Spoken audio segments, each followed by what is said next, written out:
Hello, everyone, and welcome back to Local Liberty. This is Brian and Shane. We are continuing the conversation about individual liberty. And this is another episode in our series called College Chat, where we are discussing questions that are posed in Shane's American Government course at QVCC that he's taking right now. The question for today is, does it matter where Americans get their news? And I'd like to start this off with saying I think it matters more how Americans get their news. And by how, I mean in what frame of mind. So if you're in the frame of mind that whatever any stranger tells you, you are going to basically just take it and run with it, then I don't think you should be getting any news at all because you're pretty much rolling the dice that unless you're getting your news or your information from somebody that you personally know cares about you, there's a decent chance that somebody's going to tell you something to take you for a ride. That's auto fail right there. So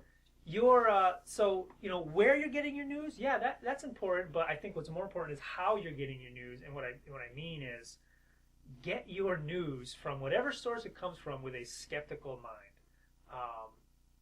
That doesn't mean everybody's lying to you, everybody's trying to mislead you or manipulate you, but it just means being just accept the fact that not everybody's well informed. Not everybody's well intentioned or well informed, and not everybody's just stating the news without a particular purpose behind it. Like this show, we're here with a purpose. You can call it an agenda. Fine, use that word. We're open about the agenda. That is a problem if you're not open about your agenda. Yeah, yes, we state our agenda at the beginning of every show. Where can you get your news? Specifically to answer this question, I think there's certainly some better places than others. And the better places would be this wonderful thing we've invented in the last 30 some odd years in how it looks today is the internet. Brian, I'm not familiar with that. You'll have to explain further. Sure. So basically what you have in the internet is a gazillion or so people without a gatekeeper just blasting their view of the world out there. Like we're doing right here tonight. And our view of the world is our view of the world. And we don't ask anybody for permission. We don't ask anybody for editing or censorship or do you approve of this view before we spit it out. So it's here, take it or leave it, and there's literally a million other sources of information like this covering a million different topics that you can go out and seek for yourself and use your own mind, your own reasoning to decide whether or not it's legit. So that's where I think you should get your news. The cable television, I say turn it off. There's some things that are great for entertainment, but just like when you're watching Star Wars on TV, it's created in a studio. I don't know what the exact term is, like suspension of disbelief or something. That's when you're watching something that's fictional and you can get absorbed in it and you just go along for the story, and it's a great experience and a distraction. That's great. That's entertaining. That's our modern way of, we don't go to the plays very often anymore because we have this mass-produced television that everybody can afford. This is a good thing. But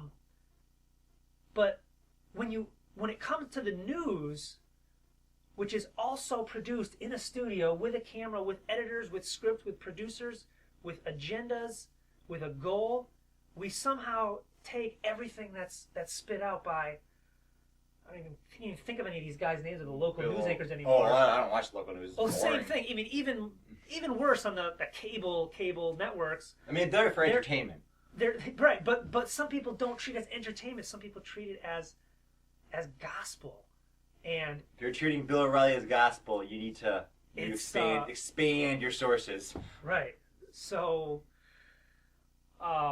yeah, Shane, anything you want to add in there to my that was pretty good. As far as I go personally, I like to hear from a lot of viewpoints. But like anyone else, there's gonna be sources that I like for a number of reasons.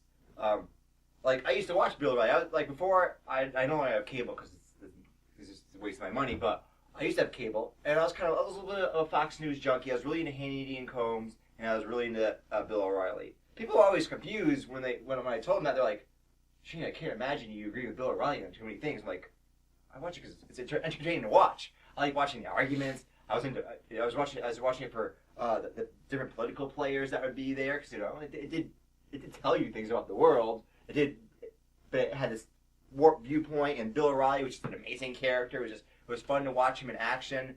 But most people that watch Bill O'Reilly, they're like, I agree with him on most things, most of the time, and they just keep watching him, and they just ignore everything else, right?